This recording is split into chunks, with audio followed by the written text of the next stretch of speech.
BumbleKast. I'm your host, Ian Flynn, the Bumble King, and joining me as always is a man suffering from a crisis of infinite lost possibilities, Kyle, JCRB Krause. That is an apt way of putting it, but we'll be getting to that in a little bit. We'll be getting to that a little bit later. I hear some wild things are going down on your side. Things have you've been working on some exciting things that have finally been revealed, which is really cool. So yeah, the knowing smile is my way of coping because I'm terrible at keeping secrets, and I have to keep some secrets. So as long as I knowing smile, then at least I could say that I know something. But yeah, very happy to announce, if you didn't catch it, that I have joined the Rivals of Aether team as their narrative director and a staff writer. Rivals of Aether, if you don't know, is a Smash Brothers-esque fighting game full of colorful animal creatures with superpowers. So, very foreign to what I write. Totally. I was brought on to do a mini-series that is still under wraps, and they were so impressed by what I was able to do with their material for that. They said, hey, why don't you just write everything that we're doing just to make it consistent? I'm like, yeah, sure. Why not? Yes. As a narrative director, basically it's my job to be a turbo nerd on all of the Aether lore and what's come before and what's coming up, and more or less be an idea guy. It's like, hey, I have an idea. Should we do this in the game or in another project? Yeah, it's cool. Awesome. Here's the invoice. It's basically been the dream job I've been working towards for a while. I've wanted to get more into the video game industry. I've wanted to write more. I've wanted to do it in a creative capacity. And I mean, there's certainly guidance. And the team has been absolutely great to work with.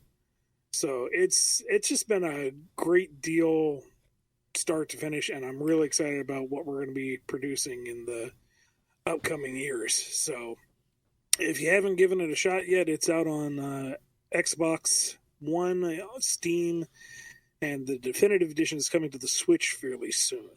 So I can't remember if it's on the PS4 or not. I think so. It's been on a lot of things. It's been around for a little while. So it's got a large cast of characters. I need to actually stand and play it myself. All I know is the lore. But no, I'm excited for it, and they're happy to have me, and it's just a good deal overall. Well, that's awesome. I have. How are you, sir? I'm doing pretty good. I just wanted to say that I've been kind of casually following the Rivals of Aether, basically the team, I should say, since before Rivals, when they were working on the Super Smash Brothers fan game, Super Smash Land, which is a Game Boy style recreation of Super Smash Brothers, which is really cool and really well done. So that I believe that project is what sort of launched coming up with an original Smash Brothers like fighting game. Because I'm sure Nintendo hit them with a cease and desist at some point. No, actually, I don't think so. Weirdly enough. Your pardon? Weirdly enough, I don't think so. I think they're so tight on everything else. I think you can still play it. But either way, that was a really cool game. And I'm really glad that the team has gone on to do something even cooler, more successful, and more awesome. So, actually, there it is. Yep. No, the SuperSmashLand.com still up. You can still download it. All right. So, and it's free. So, some of the folks who worked on the soundtrack, actually, I think it's just one. No, it's two people who worked on the soundtrack as well. You can download the soundtrack there, which are like remixes of tracks, Game Boy style remixes of tracks from Smash Brothers.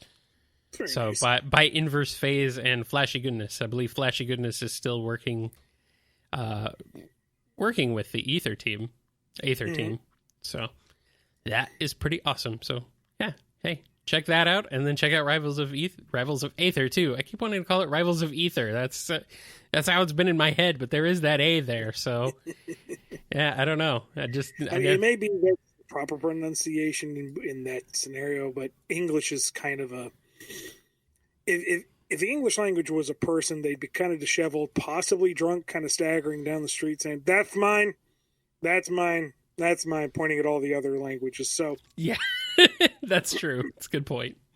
Yeah. So yeah, but that's really cool. So as for what I've been up to, not a whole heck of a lot, but you know what? That's okay. Just been doing Nitro Game Injection, of course, still every week. Head on over there, kngi.org. Hosting that. There's been a lot of releases lately. I wonder why. It's almost like everybody's cooped up at home. So lots of new music going around out there. Lots of awesome video game music remixes to listen to and enjoy. So yeah, I'm having fun with that. Now, something you have been doing to pass the time is watch one of your favorite television programs. And you wrote me into this when they did the Crisis of Infinite Earths crossover, and that was fun. Yeah. Wouldn't call it award-winning, but you know, they set out to do something ambitious, and by dingy, it was entertaining for what it was. Yep. But Supergirl, the television series, has recently come to an end, from my understanding. Well, the season has come to an end. It's not over. I don't think. Okay. I thought this was the last season from the way you phrased it, or was that just wishful thinking on your part? Well, I mean, drag it out behind the shed and whip out the old kryptonite bullet. I don't want it to end, actually. I want it to get better. See, when we were discussing on what to discuss for this show, I said, Kyle, the medication, I have to take it more. My voice is not the best. Is there anything that you might want to take the lead on? You said, well, Supergirl is ending this, or is wrapping up its season. I have issues with it. I do. I really do. And Angry Kyle is the funniest Kyle. So really? Please, sir. Okay. How often am I? The floor is yours. How often, Senator Krause? How often am I angry on this show? Not very. Not often. Very, which is why it's so entertaining. Okay. So, okay. Ladies and gents, I'm just going to sit back and enjoy the ride. Okay. Maestro, play on. All right. So, Supergirl. It's been on the air since 2015. It started out on CBS. I have been enjoying the show for most of that run. It's had its issues. I will say it is not like amazing television. This is not a show you watch because you want to have your mind freaking blown for like dramatic purposes or whatever. I don't know how to describe it exactly. Guilty pleasure? Yeah, kinda. I'm not that guilty about it, but well, maybe after this season. But I mean, it's fun. It's entertaining. Usually I'm one who says I'm a simple man. You give me awesome Batgirls being awesome Batches, and I'm set. But this is, turns out I do need a little bit more depth than that. And that's been one of the problems with season 5. So yeah, season 5 just wrapped up for Supergirl and for the main Arrowverse shows. And the ones that I watch, I've been mostly enjoying, but Supergirl's had some problems. So I guess let me set the stage for like the basic premise of the show. Essentially, it follows Kara Danvers, Supergirl, starting back in 2015, where she first becomes Supergirl and reveals herself as Supergirl to the world. Not that Kara Danvers is Supergirl, it's secret identity, you know, the whole thing. But essentially, she becomes Supergirl, and the series starts off sort of as her journey to getting out of the shadow of Superman, essentially, and becoming her own person and her with her own ideals and stuff. So she has a sister, an adoptive sister, Alex Danvers, who is one of the other leads of the show, one of the other main leads. And she is a secret agent for the agency called the DEO, which is the Department of Extranormal Operations, which is supposed to deal with, like, you know, powered people and aliens mainly. And so Supergirl joins the DEO and works with her sister to try and basically defeat various evil aliens that crop up, and that's sort of like the main conceit of the series from the beginning. So throughout, things have kind of shifted. Season 2 introduced Lena Luthor as another one of the main characters, and she becomes friends with Kara and is trying to work to overcome her... basically, she's also trying to get out of her family's shadow, sort of like Kara in a way, but, you know, from a different angle. Sure. Because, you know, the Luthors, they're not exactly known for their, you know, not being evil. Yes. Yeah. So, yeah. So she, essentially, she takes over LexCorp, or Luthor Corp. I forget, actually. It's called Luthor Corp in this universe. That's right. She takes over Luthor Corp and renames it L Corp and becomes more of a sort of philanthropic organization, and uses it to basically try to better humanity and make things a better place versus trying to kill Kryptonians, which is what Luthor Corp originally was. So this is when Lex is in jail at this point, so he's not even part of the series. They're not even bringing him in there. So that doesn't happen till later. So essentially, it's those three are the main characters, and but this season has kind of shifted things and been really obnoxious about certain things, and it's just not. It's not up to standards. The thing about the show is that it has, like, a lot of missed opportunities. The things I do like about the show are, first and foremost, the cast. They have a ton of talent, and they're really trying their best to pull what they can out of the material that they're given, which is not great. But the characters are likable and fun. When they are able to be decently written. There's a lot of stuff that the show can have fun with that it tries to sometimes, but then it kind of reins it back, and I don't know. It ends up being way too ambitious and yet not ambitious enough. I don't know exactly how to describe it. I think it's like the characters are more entertaining and interesting than any of the plots they could come up with that aren't related to the characters. Like, if they try to introduce a new villain, it can be rough. Sometimes they do a good job. Like season 3, they introduced a new villain, Rain, who is essentially, she doesn't realize she's a villain. It's pretty interesting. She's Sam. Her name is Sam Arias. She kind of joins L Corp, or she does join L Corp as their CFO, and kind of ends up being she is actually a Kryptonian, but doesn't realize she's a Kryptonian, and like she will have these random bouts of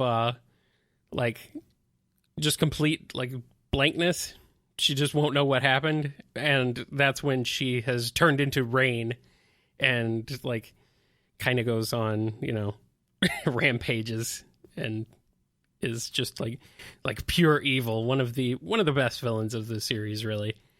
But she has another side to her that she doesn't even realize that she's doing this until later on.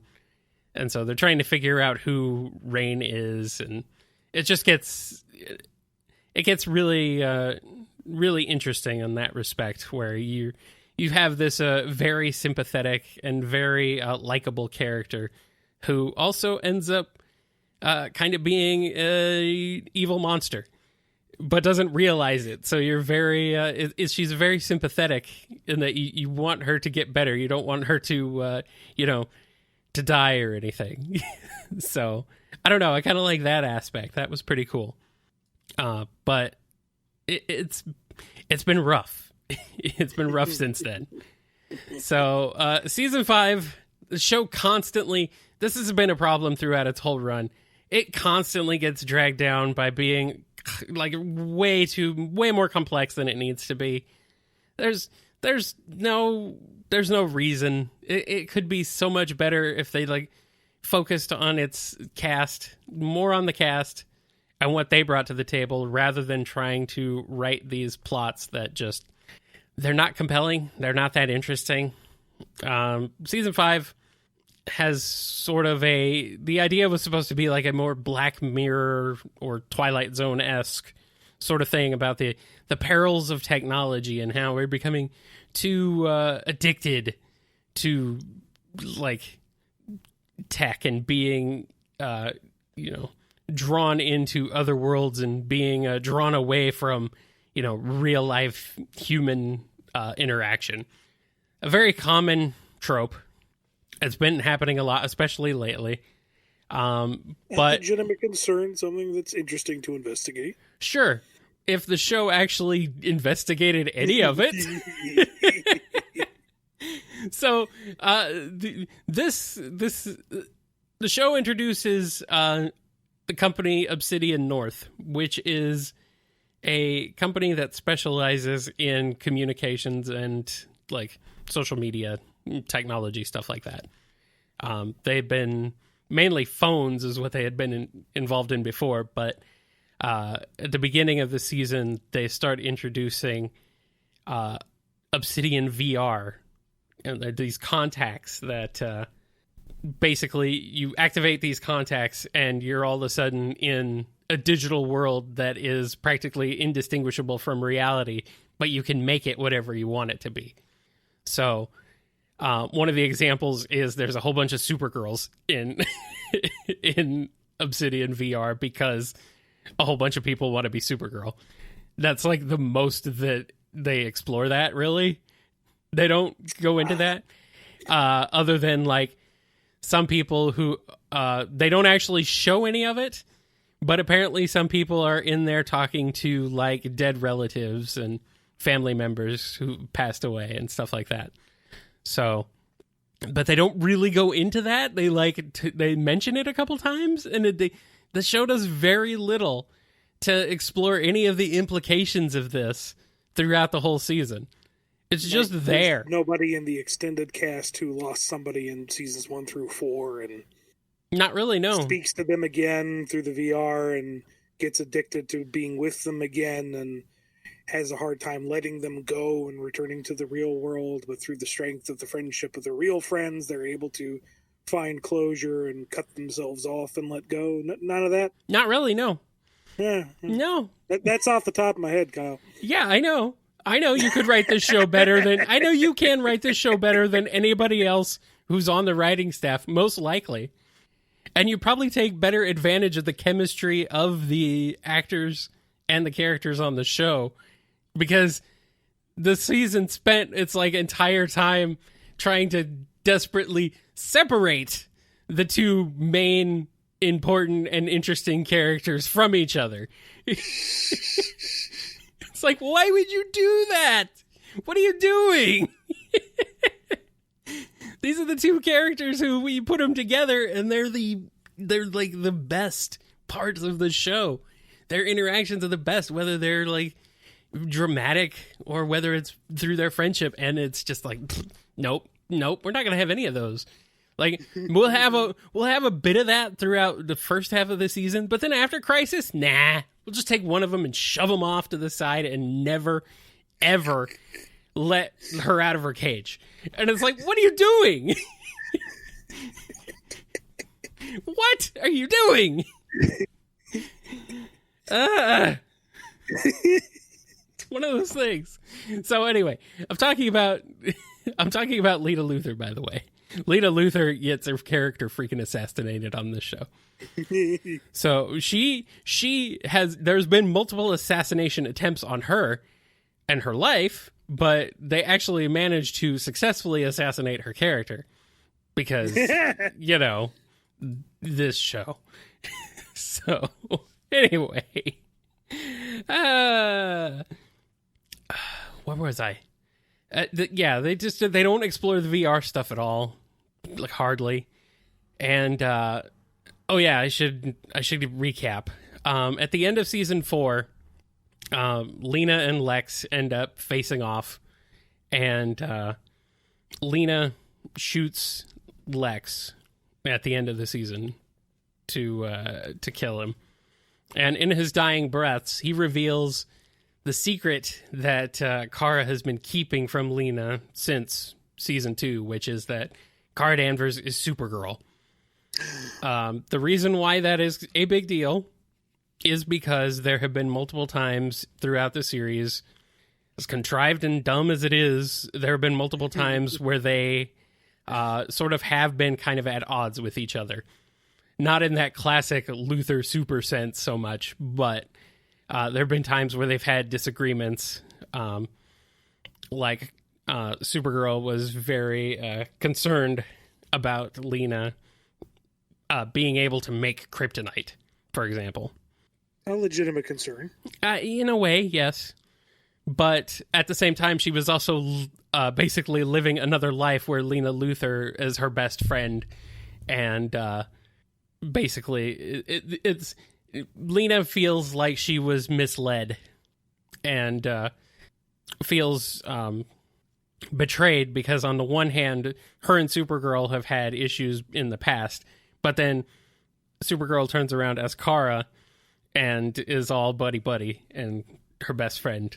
And so there's kind of that feeling there of like, of a betrayal, of, you know, things like that. So there was a setup there you could have worked with. First of all, they dragged that out for way too long. They dragged out the reveal issue. It got to a point where it's like, yeah, if where I was thinking, at least, like if Kara ever actually revealed herself to Lena as Supergirl, Lena would just be like, yeah, I know. Obviously, I've known the whole time. But that's not how it went down. So, sadly, if it did, there wouldn't be any, this whole season wouldn't have even happened. So we could only hope.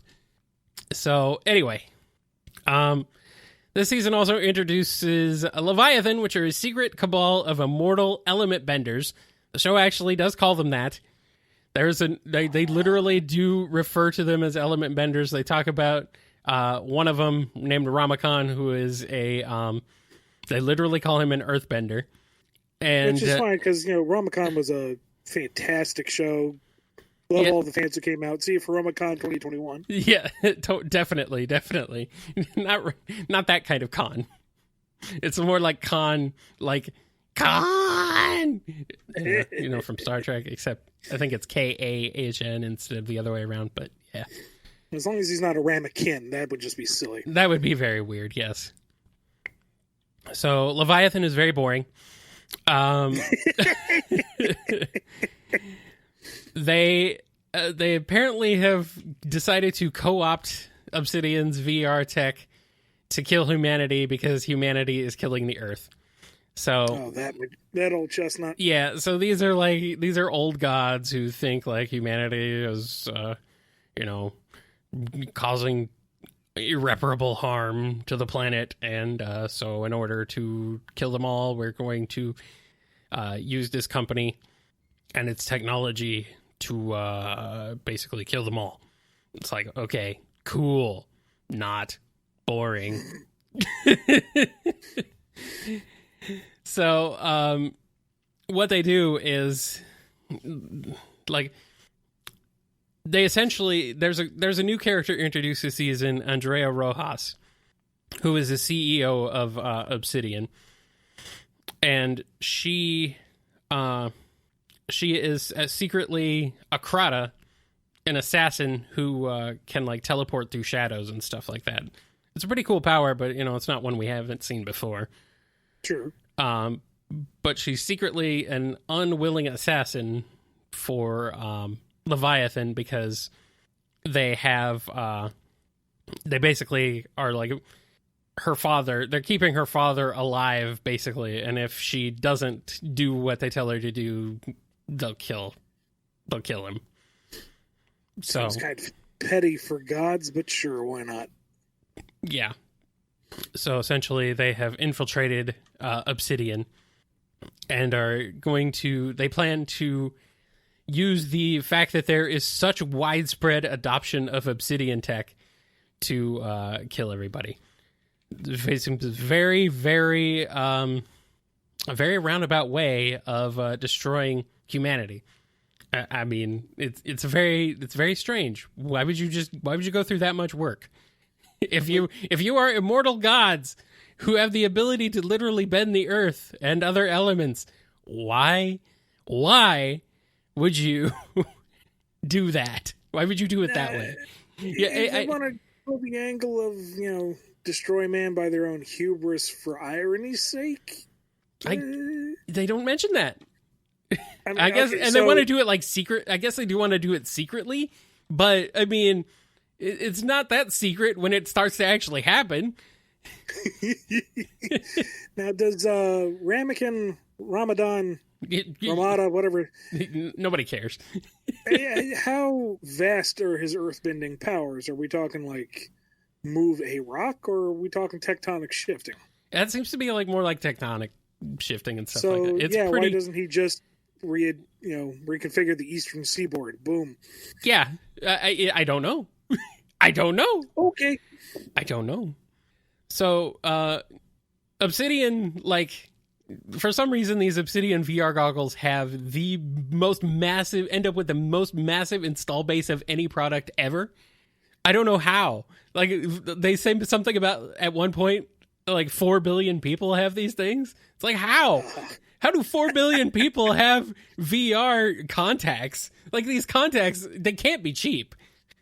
Unless Leviathan is like subsidizing these and they're basically giving them away.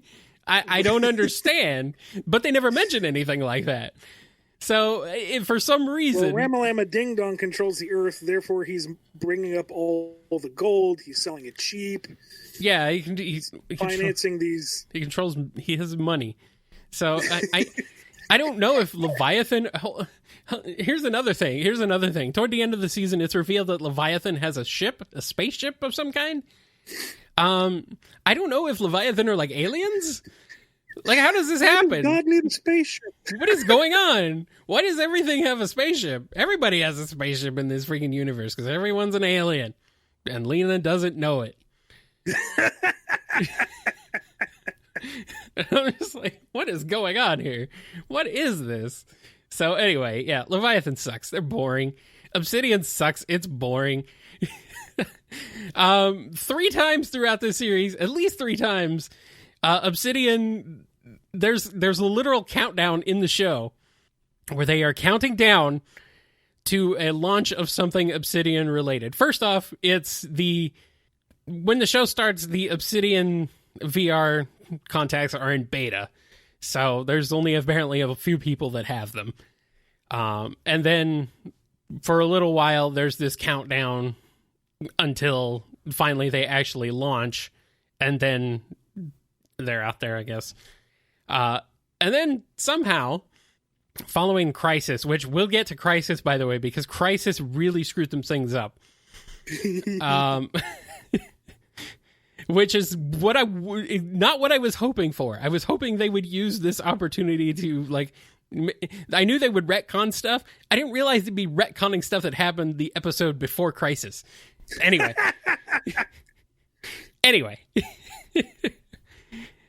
So, essentially, and then later on, there's like this upgraded version of Obsidian VR. They never exactly like define what makes this an upgraded version. It's called Obsidian Platinum. I don't know, and I don't know if this means like everybody gets the Obsidian Platinum upgrade. They never mention it. They never say exactly what it is. It's supposed to be like more believable, more realistic. Like you can actually kind of, actually smell and taste things or whatever. It's very nebulous, and it's not very well defined, and it's not very interesting. So, and then eventually at the end of the series, at the end of the season, they have another countdown again, and this is in the final episode, because they're going to launch a like worldwide event in VR where everybody will be connected all at the same time, and they're going to use that as the opportunity to kill everybody.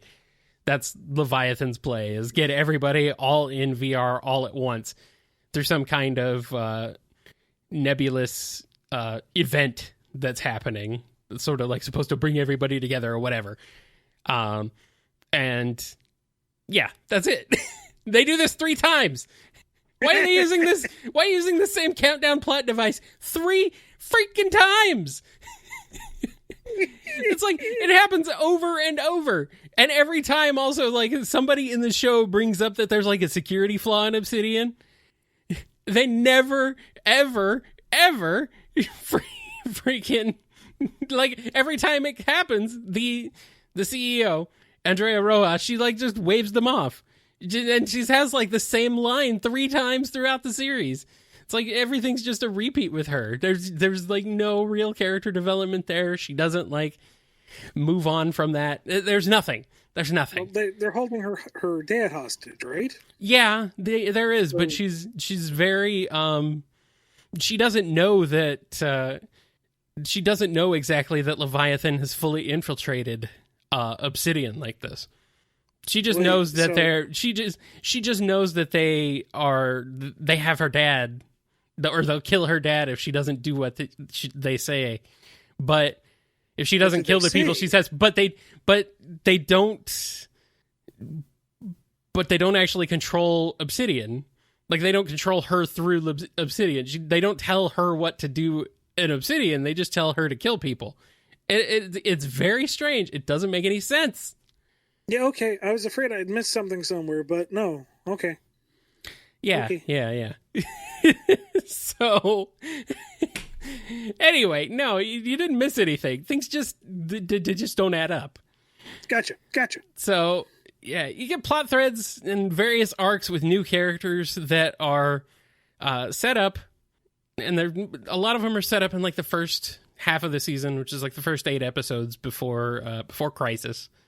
And then immediately all of those like character arcs and like the character plots and new things that are happening, a lot of them are just retconned afterwards.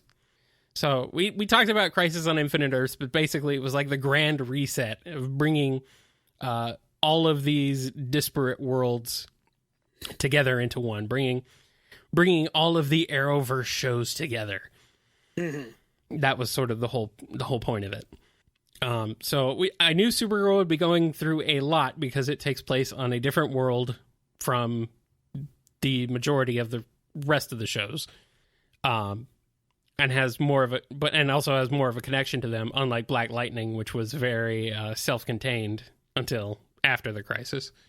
So I knew that there would be a lot of changes, but what I didn't realize is that they would be making those changes to the season they were actually in. like a bold narrative choice. Sure, it's like why would you set these things up that happened in the first part of your season only to completely change them or get rid of them after a world-changing event? I mean, I get that the world is supposed to be different, but why would you set them up within the same season? It's like these seasons are overarching. They're supposed to be overarching narratives, but you're retconning things that are literally happening right in the middle of the season? Like, why would you set them up then? Why did you do that? I can't imagine they would have begun production on the season and then been surprised by a multi-franchise, multi-television show, multi-staff crossover event. Unless the thinking was, the crossover was going to be handled in a certain way, do whatever you want beforehand, here's where you're going to be picking up. And they maybe said, who cares? Maybe. I don't know. They did very little. And, well, they teased the Crisis on Infinite Earths like a year before it actually happened. Okay, so they knew it was coming. They knew it was coming. They knew it was happening. I'm trying to give them the benefit of the doubt. I know things can be rocky, but no. Yeah, they knew it was coming. They had foreknowledge, but they didn't even acknowledge anything of the Crisis. Like Flash and Arrow, from what I understand, I don't really watch either of them, but from what I understand, they had a lot of build-up to Crisis. Supergirl had nothing. Just out of nowhere, all of a sudden, it's Crisis time. It's like, we have bigger problems than Leviathan all of a sudden out of nowhere. It's like, what? Wait a minute. What? Okay, I get that you're currently a different universe than everybody else, but I mean, maybe someone from one of the other shows could have warned you ahead of time. Like, nobody did. Nobody mentioned anything. So it's like, okay, you have these direct contact lines with the team over at the Flash. The Flash team could have said, hey, there's a giant world-ending event that's going to happen. You might want to be prepared for it. Nope, nobody told them. So there's zero build-up. I watched Crisis in pretty much a vacuum. Right. So I would have assumed that it was a Supergirl-driven plotline because the Supergirl cast seemed to take priority to me. In the first episode, yeah. I just kind of felt like overall they were the linchpin of the event and everyone else was kind of built in around them. But, okay. All right. Nope. Not in the grand scheme of things, apparently. It's very weird. It's very weird.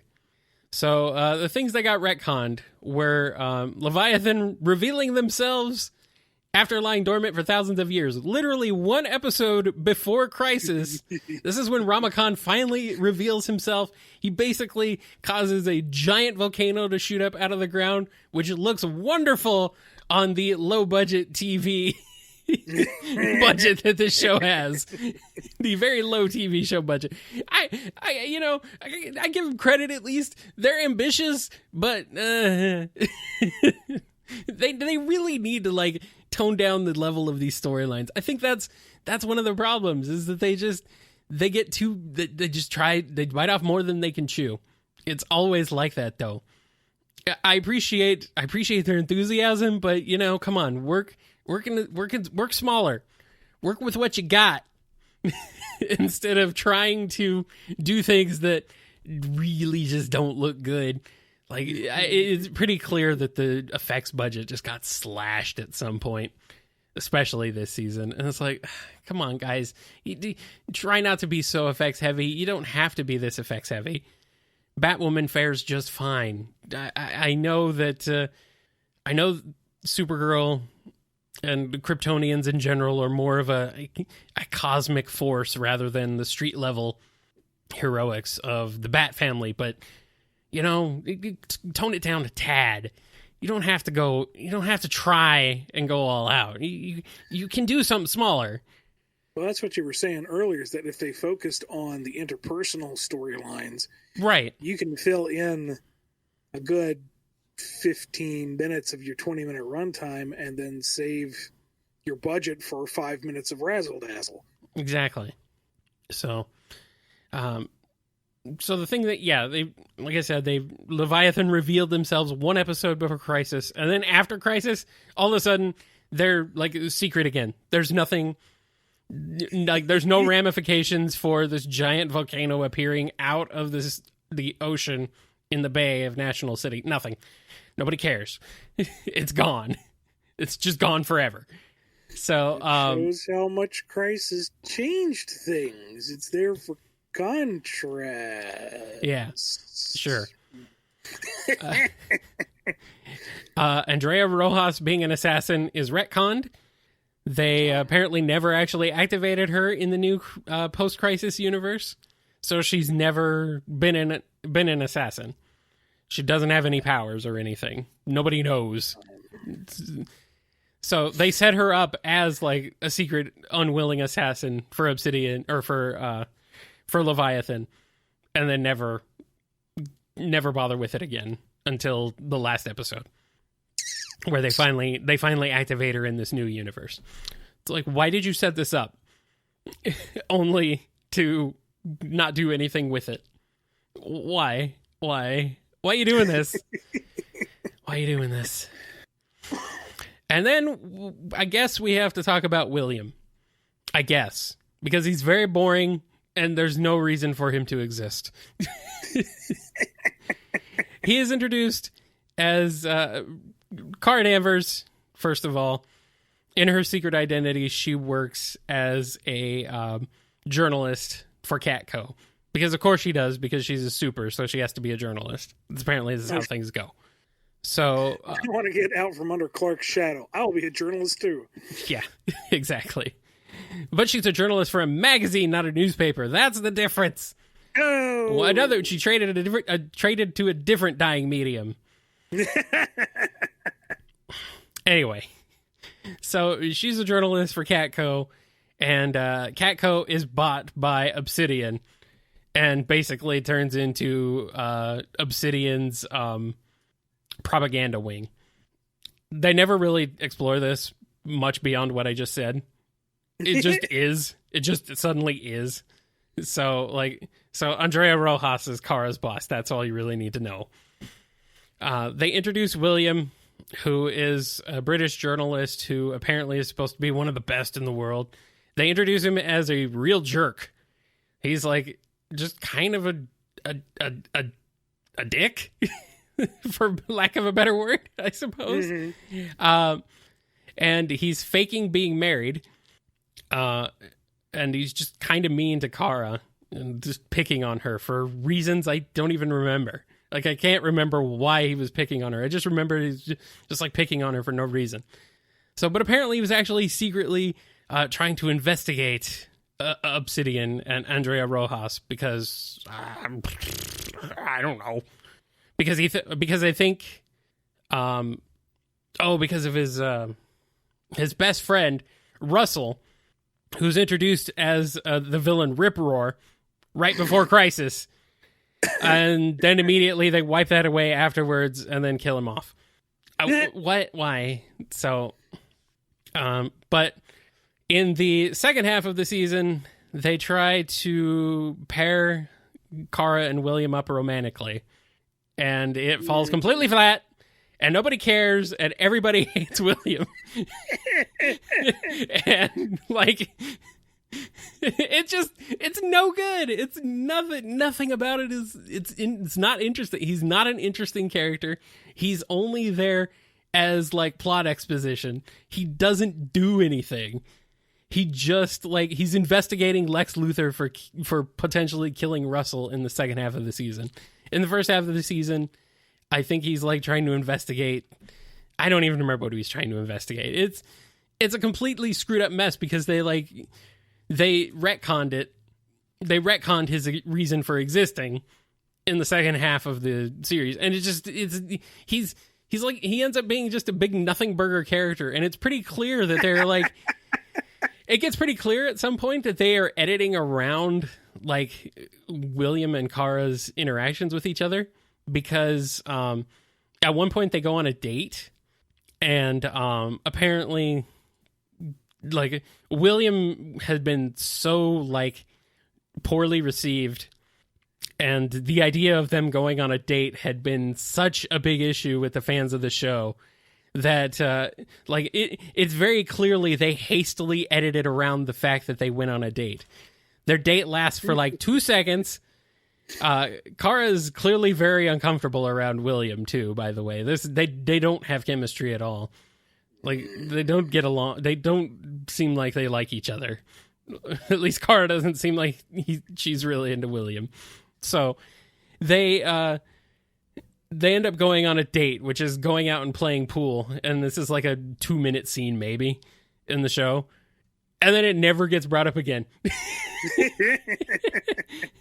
They bring later in the episode, they bring William in to do some like exposition dump, and then that's it.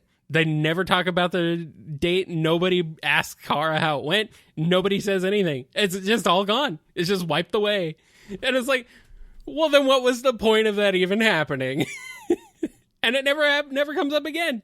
Nothing. And then any sort of romantic things between them that would have been in later episodes, there's nothing. It's just gone. Which is fine. I'm not complaining about it being gone, but I'm just complaining about the fact that they tried to set it up to begin with, thinking that it would be what people would be okay with. No. That's going to reaction to your audience like that used it as material. So the fans didn't respond to the pairing.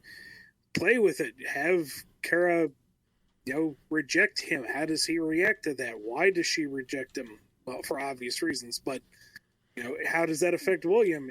Is it a wake-up call to him? Is it part of his master plan to investigate things? Is he just a skeeve? I don't know.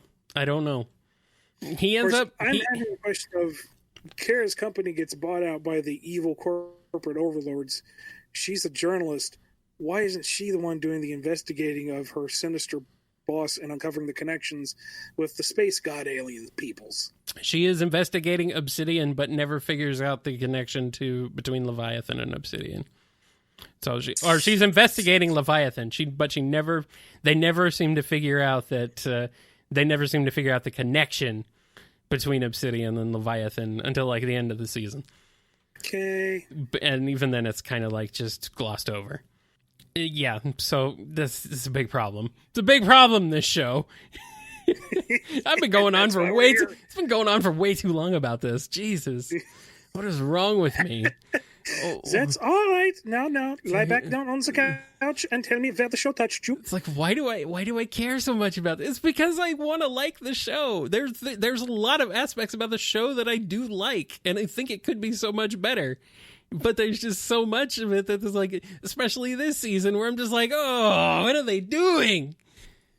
Kyle, I am a lifelong career Sonic fan. I know exactly what you're talking about. Yeah, true. I'm also a lifelong Sonic fan, but even there's never been anything about Sonic that's gotten me like the way this has. I've never been annoyed at Sonic so much as this. It just doesn't, it's so weird. It's so weird. Oh, they must have done something right because they got their hooks in you. Yeah. I think a lot of that is just down to the casting and the actors and the character interactions. I like the characters. I really do. I don't know what it is, but I just don't like their plots, I guess. At least this season, especially. Season 4 was actually really good. There was a lot of good build-up. They had some good villains. They introduced Lex, finally, who was really compelling. This season, Lex is a lot less compelling, but that's probably a consequence of Leviathan also not being very compelling. So, anyway, it's just a mess. But anyway, they also established previous characters, like leads and supporting characters. The supporting cast gets sidelined a lot throughout this season. Season 4 introduced Nia Nal, who is the superhero Dreamer. Well, she becomes that. And she's kind of like Kara's protege. She's both as a superhero and as a journalist because she joins...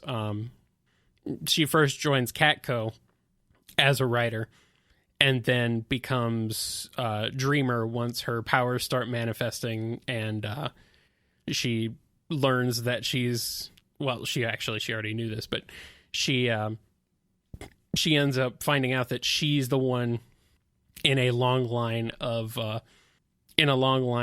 people who become Dreamer. So she has basically the power to see visions of the future by falling asleep. Okay. And then she has energy powers too for reasons. So you're saying you have a heroic character who is descended from a long line of similar characters with spiritual visionary abilities and energy powers, who's fighting a bunch of element-bending villains. Is this season written by ex-Korra and Avatar staffers? No. Is it Envy? What are we doing here? It isn't, because it would be so much better if it were. Hey-o! No. But yeah, I see what you mean. But she was introduced last season before all this Leviathan stuff. Okay. So, but yeah, she like forms a relationship with Brainiac 5, who comes back from the future and takes over the team's tech role because the guy who plays their old tech guy wanted to leave the show. It's fine. I like Brainy. Brainy is very good. Brainy is a lot of fun. But, I mean, it's just kind of silly. So, anyway, she starts out the season working with Kara to investigate Leviathan, but then just gets dropped and has no role to really play throughout most of the rest of the season. After William and Kara start investigating Leviathan and Lex. That's really it. They just completely like drop her off from everything going on, and she doesn't really have a purpose. And it makes me very sad because she's a very good character, and I like Nia a lot. But they don't utilize her. She could just as easily be the one doing the investigating and working with Kara, but nope. Instead, it's this new guy William. For reasons. Probably because they wanted to do some sort of romantic tie-in between her and William, but obviously that didn't work out. So, whatever. It's fine. It's not fine. Oh, I forgot to mention also, Nia is trans. Oh. So, I think she's one of the first, if not the first, trans superhero characters on live-action TV, which is pretty cool. They could work with that. That's a thing. But nope, they drop it. They drop her. It's like, why? They had like one episode focusing on her, which is a really good episode this season. Each of the supporting characters and the leads who aren't Kara do at least get one episode, a token episode for themselves, but that's it. They rarely factor into the overall plot, and it's very sad that they do that they relegate them just to bit players in their own series. It's like, what the heck? You've established these characters previously, and now you're doing nothing with them? So, and then Kara's sister, Alex, in previous seasons, especially in season 4, she expressed interest in becoming a mother and wanting to adopt a child. That's never brought up again in this season. Just completely ignored. And then she's just stuck in a rut throughout most of the story. She doesn't do anything for most of the season. It's like they can't figure out what to do with her. And then she has a girlfriend, Kelly Olsen, Jimmy Olsen's sister. She was introduced last season as well. And they start dating, and they do very little to actually show them together. Like, for most of the episodes, if Kelly is in them at all, she has like 1 or 2 lines. It's just like, what is going on? Why you do this? You establish these characters and then you just don't do anything with them? What are you doing? Stop! Or don't stop. I don't know if I should tell them to stop or not. I don't even know. I don't even know what to tell them.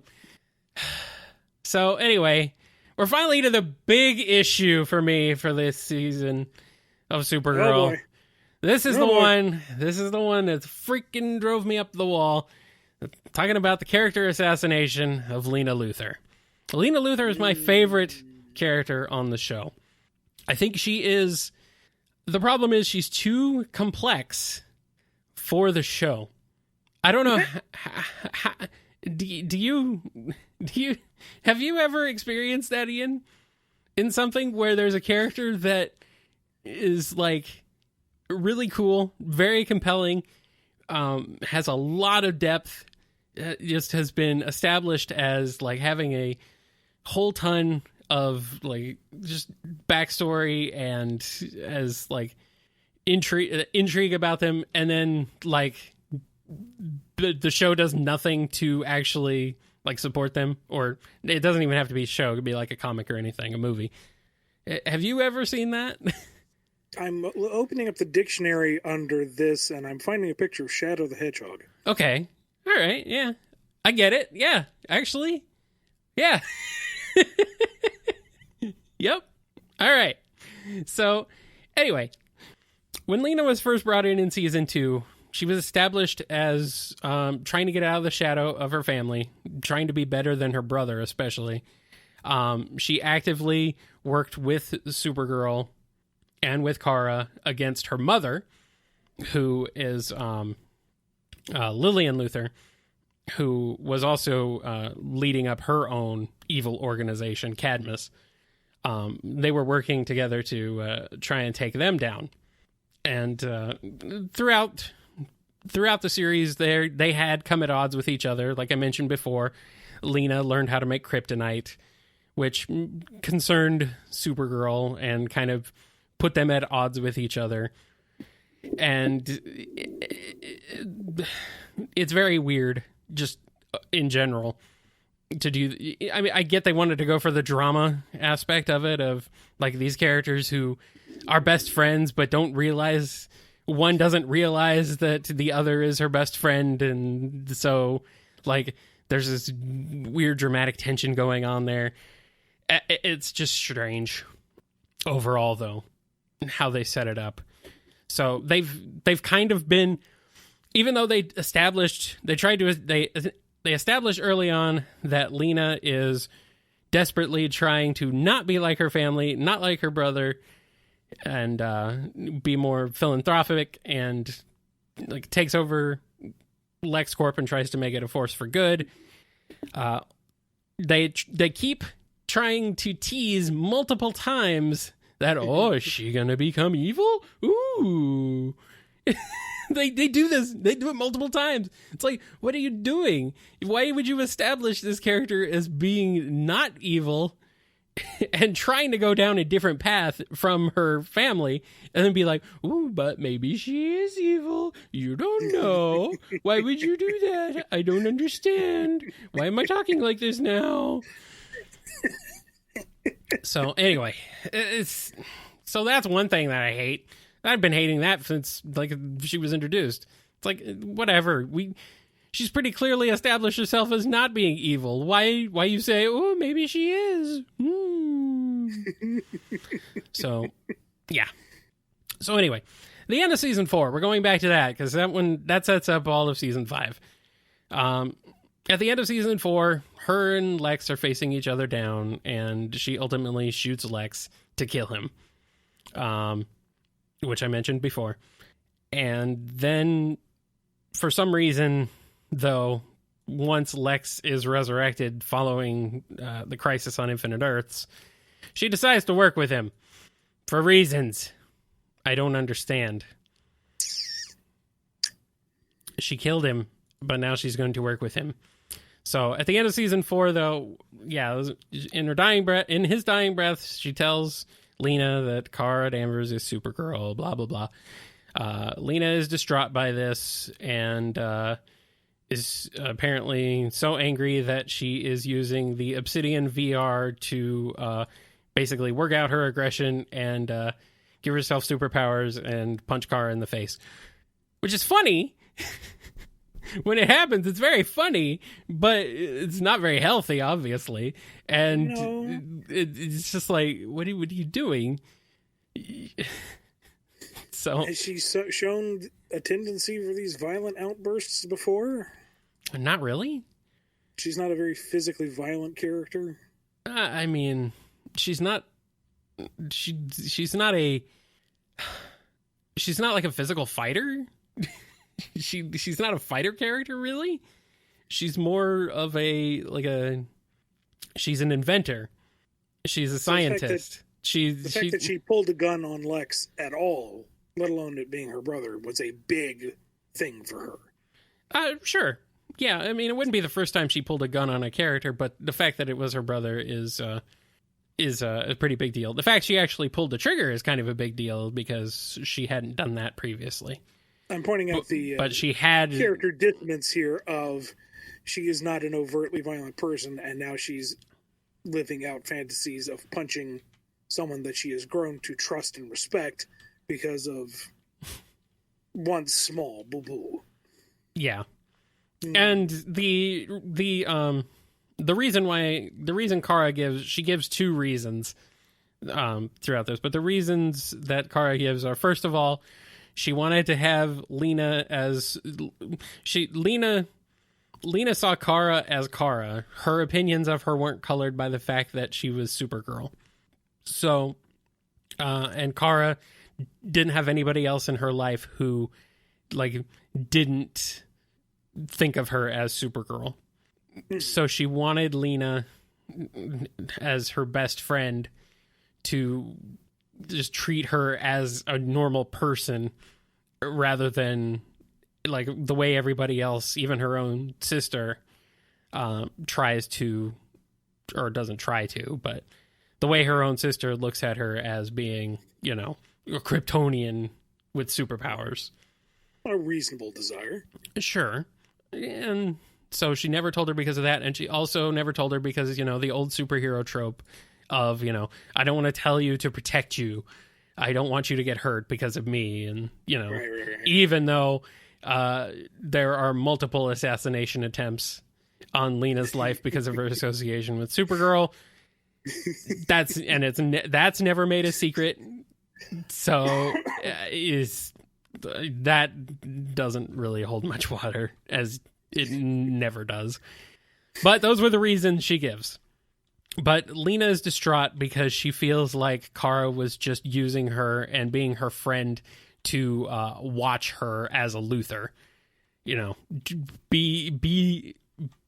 feels like the friendship wasn't real because she was just watching her because of her last name. She was just being her friend because she's a Luther. Just wanted to keep tabs on her, basically. Also, that is not true. That is not true. And if the characters had actually talked to each other for 5 minutes, they would have worked that out and figured it out. But obviously, they never did that because then there'd be no drama. Contrived and annoying as it is. So, were you saying something before I cut you off there? No. Okay. So anyway, they ignore all the character development of Lena. Eventually, she tries, though her plot this season is that she's trying to create a project to basically rewrite the human brain. And first of all, this has never been established before that Lena wanted to do anything like this. But she wants to. It's it's called Project Non Nocere, which I'm 99% sure is pronounced wrong in the show. I don't know how it's supposed to be pronounced, but I don't think it's that. Basically, but what it means is do no harm. At least that's how what they justify it as, is do no harm. I'm going to take a wild guess and say that it's probably butchered Latin, so it'd be non nocere, but... Probably, yeah. I think so. So anyway, she is apparently trying to work on this thing that will rewrite humanity to get rid of pain, because she doesn't want to feel pain anymore because she's been betrayed by pretty much everybody she loves. Like, her family betrayed her. She feels like Kara betrayed her. It's established earlier, her friend Andrea Rojas was her best friend before, and she betrayed her, so she's tired of feeling this betrayal, so now she's going to make it so nobody can tell a lie, and everybody loves each other.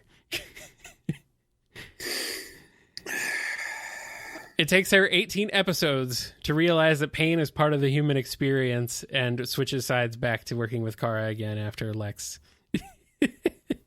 After working with Lex, who she goes through, and she doesn't show any sort of, there's no like, she doesn't show any remorse. She doesn't second guess anything ever. It's always constant, just one track mind on this project. She has absolutely zero, she doesn't voice any sort of thoughts that maybe she's doing the wrong thing until the last episode of the season, until the season finale. I was like, what? Are you freaking kidding me? Like, she's isolated away. The last half of the season, 99% of the time, she's isolated away from everybody else. Nobody comes to see her. I mean, she has working relationships with Alex and Nia, who could have talked to her. She never does. Nobody ever reaches out to her. And like, Kara just kind of is like, well, she's working with Lex now, I guess. And it's, what are you doing? What are you doing? Why are you doing this? So anyway, so the retconning of Crisis also, she does not think, she never mentions anything. She has no, she remembers everything pre-Crisis, because apparently that was the deal that Lex made with the Monitor, was that Lena would remember everything that happened before Crisis on Infinite Earths.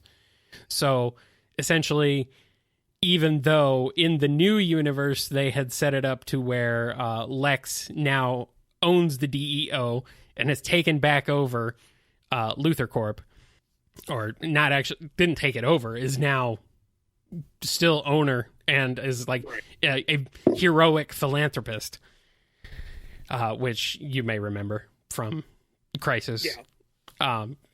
Even though they had set all that up, or even though they had spent the last 2 seasons with Lena, or I guess 3 seasons with Lena working to get herself out of the shadows of her family and make a name for herself, she's immediately thrown back into the shadows of her family and is not distraught by this at all.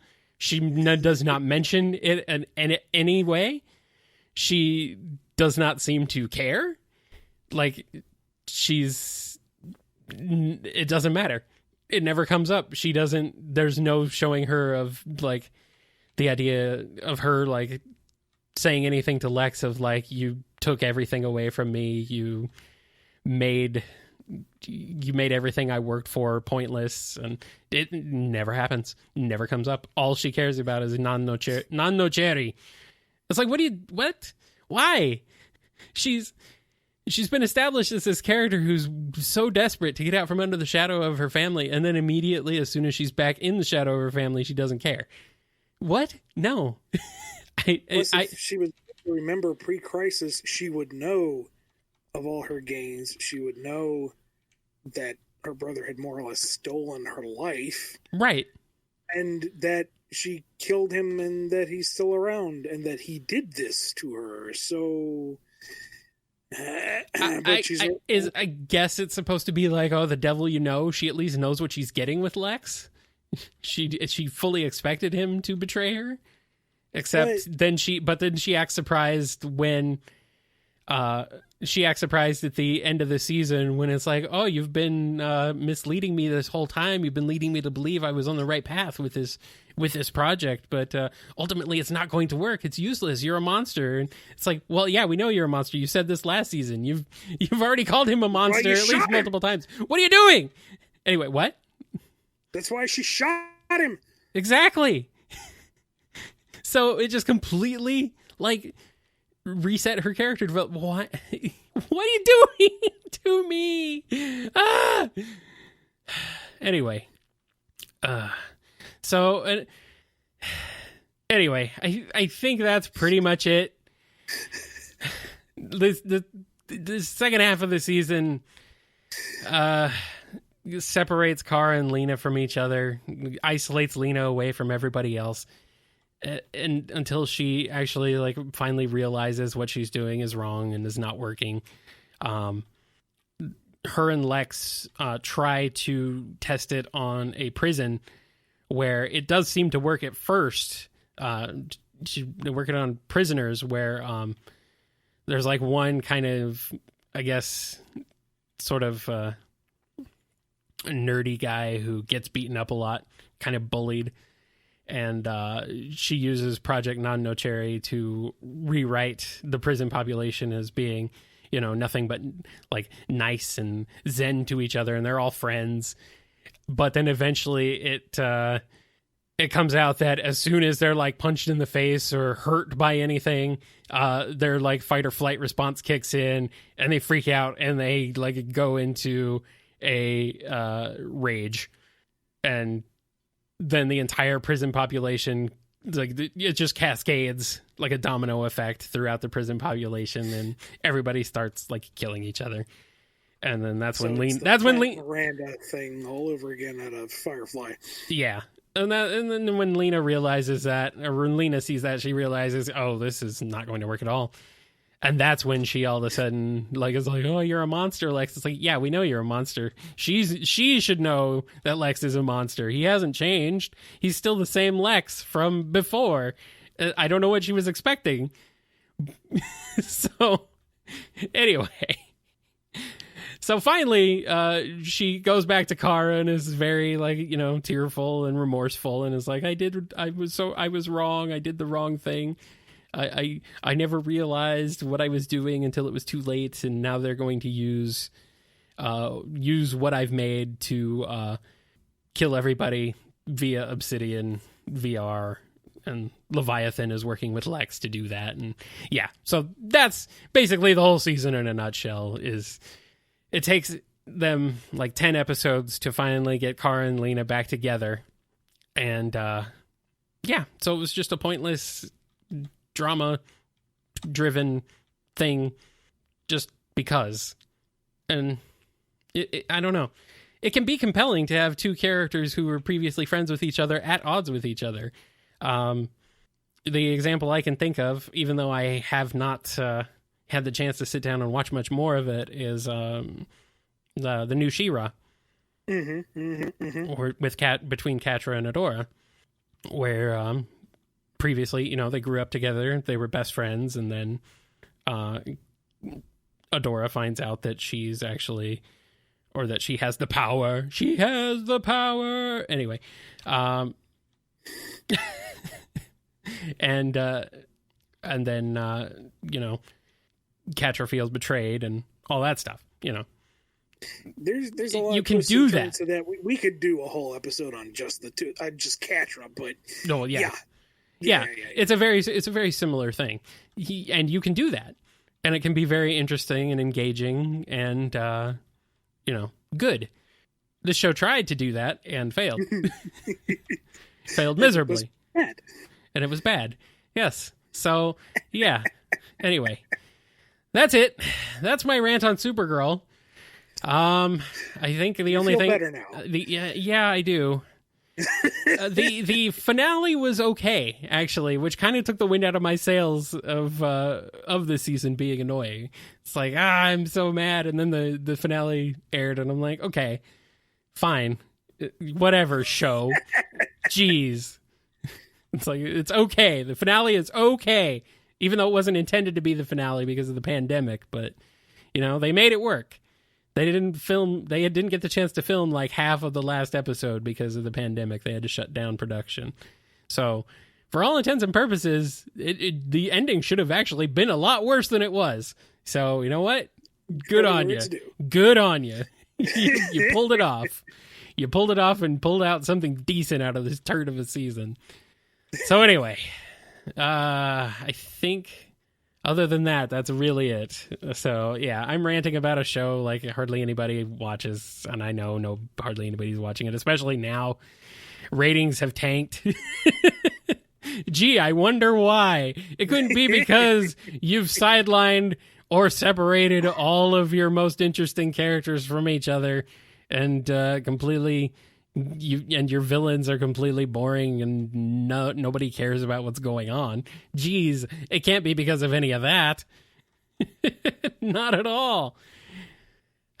So anyway, with that, all I have to say is Supercorp Endgame. All right. Nobody will. No, anybody who watches the show will understand that, Ian. That's okay. That's it. Okay. Yeah. So anyway, that's it. Are we ready to get into the Q&A? I am. Are you? Yes, I am ready because I am done. Okay. I am done with this. I am going to watch the next season of this, despite the fact that I am super duper annoyed and at it. And it's just because, like I said, I like the characters and I like the actors. The actors they've managed to do the best that they can with the material that they're given, and they're a lot more talented than their material gives them credit for. So I felt that way about Game of Thrones, but I ducked out at season 4 when it started to go downhill. So there are a lot of good things to like about it. There's a lot of things I do like about it. There were things I liked about this season, too. The 100th episode actually happened this season, and it showed, basically, it focused on Kara and Lena's relationship and their friendship, and actually showed that, like, whenever they're together, everything is great, but as soon as they're separated, everything goes to crap, which pretty much sums up the show in a nutshell, actually. So, and then there were a couple other episodes that were pretty cool. Nia's episode was really interesting, where she's kind of like she's basically, since she's part of the trans community, she feels the need to like try and protect them. And at some point, there's a guy introduced who's going around and harassing anybody who is trans. And she has to kind of wrestle with the fact that even though she desperately wants to kill him, that's not the heroic thing to do.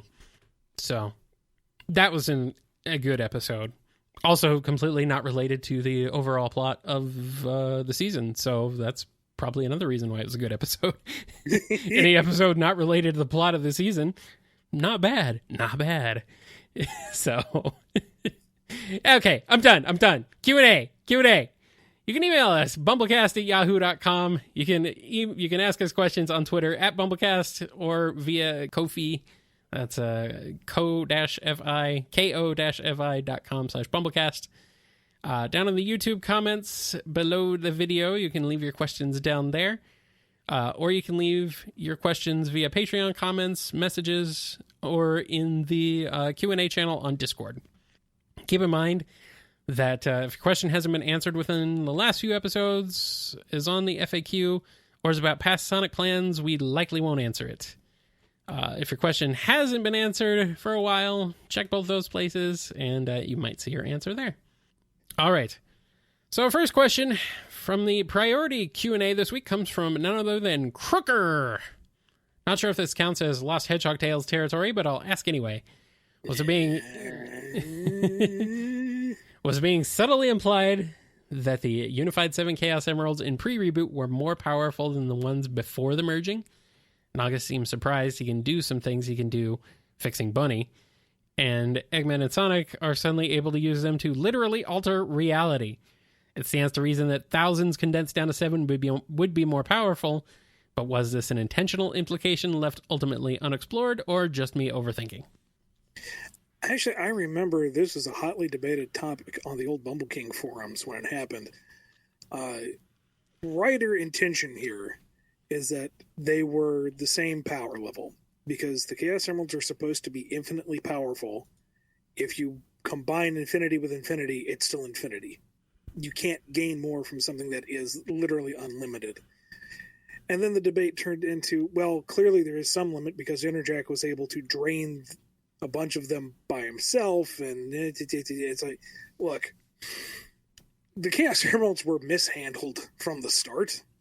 I did a very big hand-wavy giant panda god thing to get it back to game standard. Not everything's going to be perfect, but we're dealing with magical gemstones that are the wrong colors anyway, because emeralds can't be blue as far as I'm aware. So, and somebody's going to comment and explain how beryl can be multiple colors, I'm sure, but that's besides the point. Suffice to say, it was not supposed to be they were any more powerful. It was they were all just down to 7. And that Naugus' surprise was more due to the nature of his magic. He didn't quite understand what was going on. It was supposed to be a hint of his own abilities kind of going haywire.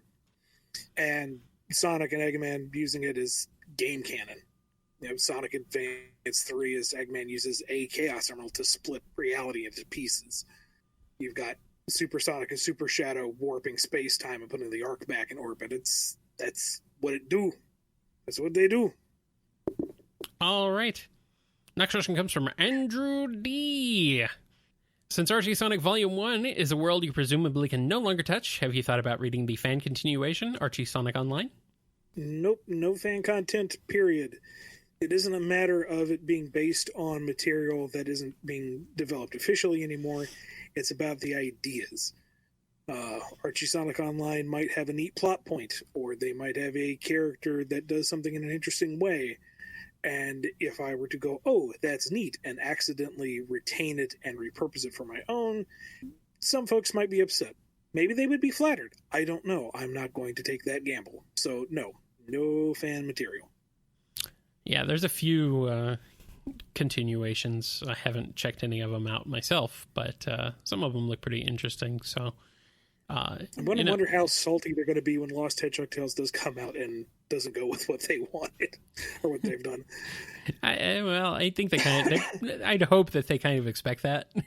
They realize well, you can go so many different ways that it's clear that obviously there's going to be some divergence. That and Lost Hedgehog Tales isn't official material anyway, so exactly. Yeah, I mean it's just as much of a headcanon as anybody else's. Pretty much. Yeah.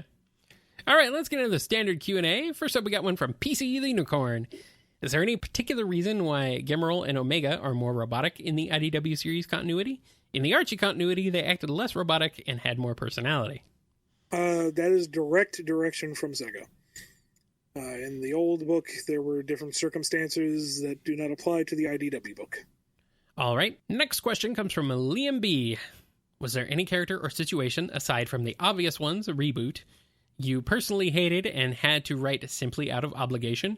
Do you have any regrets about the final product of the book? The only story that I really did because I was told to that immediately springs to mind is Genesis, the 4-part miniseries where it's kind of a quasi reboot into classic Sonic. That was done for a tie-in to the anniversary, and it interrupted the big milestone story we had going on. I mean, ultimately, it kind of set the precedent for the Genesis wave that bailed us out when we had to jump through hoops with the full reboot. So it served a purpose in the long run. But yeah, Genesis is not my best work. It's phoned in. It's kind of sloppily put together. I could have tried harder, I suppose, and it kills me because it's one of the more favorite books out there. I will constantly get people bring it to be signed and say, oh, I love this. This was my favorite story. And I'm like, I'm so glad you enjoyed. I did not. I liked it. I had fun with it, but I think ultimately the what's the other, not reboot series, but classic Sonic series that you did that got cut off prematurely? Sonic? Oh, Mega Drive. Mega Drive, yes. I think ultimately that one was much better. Oh, yeah. And because that one did not tie it. I don't know why I couldn't remember the name of it. It's it's Mega Drive. Duh. I just feel dumb now. Yeah. But yeah. I mean, there are certain things I had to do here or there, editorial decisions that I, to this day will say, no, I was right, but that's kind of par for the course. Mm-hmm. The story of the writer and the editor locking horns over artistic vision is older than time itself. So, but no, there wasn't anything that I really hated, except for having to do the reboot, which you already said, that doesn't count. Clearly, that was not what I liked. But yeah, well, you made the reboot work though, at least, until it was unceremoniously ended, cut short. Yeah. But all things considered, I think there was a lot of stuff that worked really well in the reboot, and a lot of stuff that you had a lot of setup there that could have been interesting, and ultimately never was explored. And now I am sad. This comes up a few times, but I kind of wish I'd been able to do House of Cards as I initially intended. Yeah, as a year-long arc that it got to investigate the various characters and their political and personal affiliations and how that affected them individually, instead of turning it into a 2-issue Tails and Sonic hit each other thing. Mm-hmm. But at the same time, extended political drama is not something we really need in Sonic. I mean, I like to think I would have done it well, but at the same time, it's let's remember what the franchise is about. Right. Mm-hmm. You can make these things work, but it's tough. Star Wars tried that, and to varying degrees of success. Star Wars started out as a fun space adventure, turned into weird political drama and intrigue that mostly fell flat with most audiences, unless they were younger than 5 years old at the time it came out. Ultimately, most of the notes that would either come in from Sega or something that the editor didn't like was a chance to be challenged and think around it. Case in point, there's something that we're working on for 2020 in IDW Sonic, where a core component was, received well, but was deemed inappropriate for the franchise. And I don't mean that in an adult way. I just mean it was out of theme. Let me specify that before people go nuts with it. Right. So, had to reconfigure things, and it led to some interesting new directions for one of the characters involved. So, famously, Eclipse, one of the most well-received reboot characters, only came about because, like I said, don't use Mephiles. So... Yeah. There you go. Sometimes good it's things. It's not like I hate Genesis. It's just... I feel a little bad because people seem to enjoy it so much, and I know it was not my best effort. I don't know why that makes me feel guilty, but there you go. Right. What about Heroes Unite? I know you've mentioned previously that was kind of... You're not entirely pleased with that one either. You mean Worlds Unite? Worlds Unite, that's what I meant. Not Heroes Unite. Yes, that's what I meant. Worlds Unite, yeah. The second crossover. That one could have been better too. There were a lot of factors involved with that one, and there's a lot of that story is a lot of really good moments, so it's got that going for it. It's like a lot of good moments tied together in a way that is not super great. It's not terrible by any means, but there's certain Worlds Collide was so good. Yeah, you had a lot to live up to. The encore falls a little short. It's like, right. It's all the more disappointing. Right. I mean, it would have been. I mean, part of it is we tried to hew too closely to the original crossover structure. I dug my heels in a little too hard on some of the thematic ideas without necessarily making sure that they worked best for the narrative. We were kind of hamstrung because all the cameos couldn't show up until the latter third. Yeah. So it was like, okay, we have all the toys. Now we have to rush and throw them all in there. And on the one hand, a lot of the cameo stuff wasn't of great substance. But at that point, I kind of felt like it was more fun just seeing them all together. Right. That's one of the things I enjoyed. To showcase all these properties. Had we had the full 9 issues and such to develop them all, it would still have been a bit of a mess, to be honest. Yeah, there was a lot. There was a lot. Let's just say it's a lot. And part of it was because I wanted to make sure that both companies had equal representation, and that kind of ballooned. So, yeah. I don't know. I got my Delphinius shooting Planet Sigma in the face, and that's all you really need at the end of the day, isn't it? Who needs cohesion? Who needs character? I got a flying gunship shooting a bald man. Yeah. You know, yeah. I mean, that would work with Supergirl, too, if they just leaned into that a little more often. I don't know. If they did something interesting or cool, you know, that'd be nice. Kyle. Anyway, we're past that. We're past that. Okay, that already happened. We don't need to worry about that anymore. Anyway, last question, or nope, we got 2 more questions. Sorry. This one comes from Margot J. I want to ask a small question. Will you ever do an IDW Sonic Encyclopedia, like the Archie Sonic Encyclopedia, which I love? I would love to. I don't think we have enough content for one just yet. Maybe in a couple of years. The book is still very, very, very new. And if you include, it would mostly be just a rehash of the regular Sonic lore plus some of the original elements. I don't know how keen Sega would be on that. I don't know. But yeah, I would love to, but it's way too early to even think about it. Yeah, you don't exactly have multiple decades of history to pull from like you did for Archie Sonic. All right, and our last question comes from Steph Cube. Did you have any special plans for Relic the Pica in the Archie Sonic comics? This is kind of towing the line with Lost Hedgehog Tales, but... maybe you can tease some things if you feel like it. It's okay, because not really. All right. She was meant more of a supporting character. There was an idea revolving around her and Rotor and the ghosts from the Unleashed movie.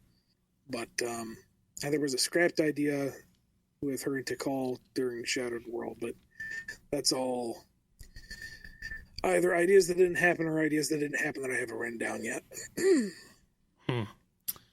Well, that's a shame because I liked Relic. She had a lot of potential. I really wish we could bring like her and Eclipse back. Wish we could port them over. Yeah. If we port a lot. I'll add more to it, but those two, to me, I think would be the easiest to do. We should port like a lot of characters over, but you know, it is what it is, I suppose. And hey, we got Tangle and Whisper, so it's all good. It's all good. Anyway, that's it. That's all the Q&A. It is. Now, Kyle, since I'm starting to sound more and more like a broken reed instrument, would you kindly read out the names of all the wonderful patrons who continue to support this show, listen to us rant and wheeze, and make everything possible? Of course I will. I would be honored to thank these lovely people for their contributions and helping us over at patreon.com/BumbleKast.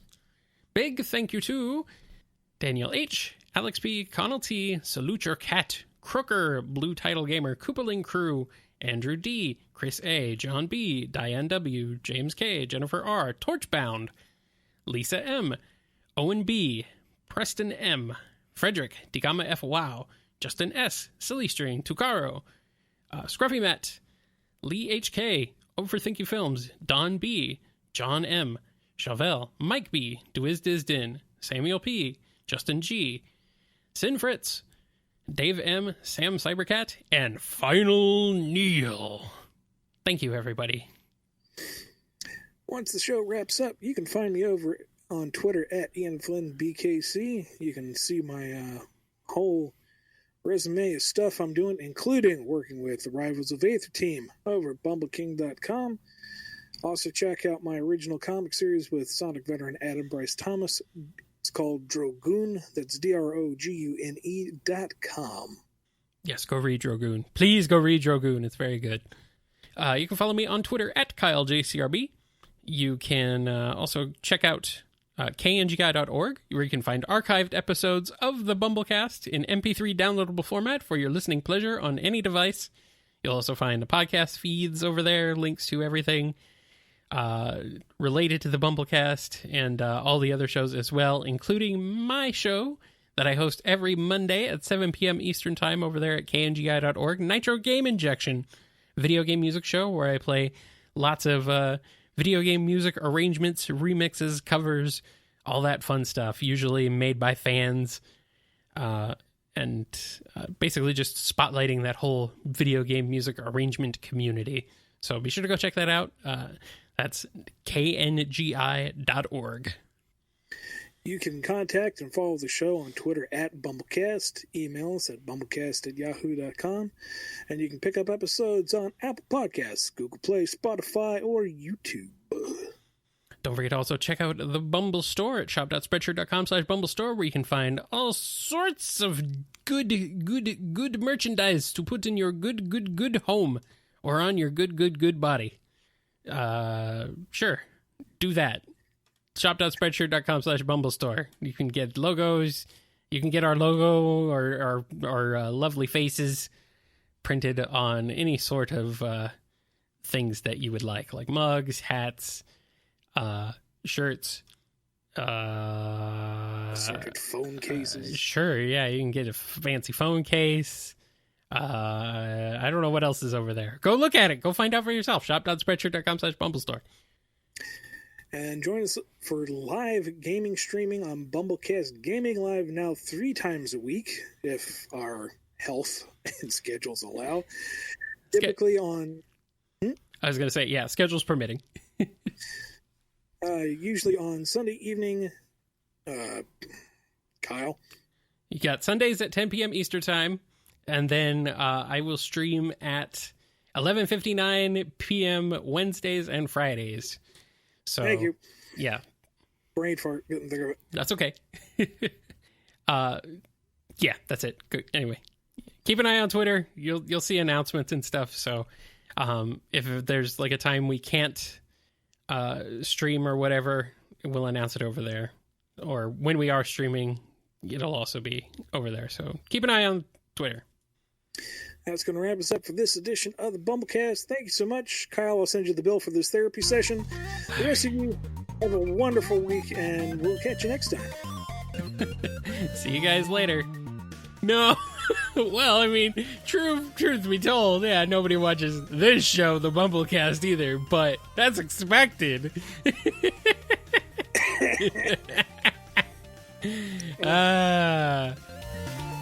You've been listening to the BumbleKast, a co-production of Bumble King Comics and the KNGI Network. Original theme music composed by Ken Coda Snyder. Remixed intro by T-Lopes. Find out more information, along with podcast feeder links, MP3 downloads, and more at bumbleking.com and kngi.org.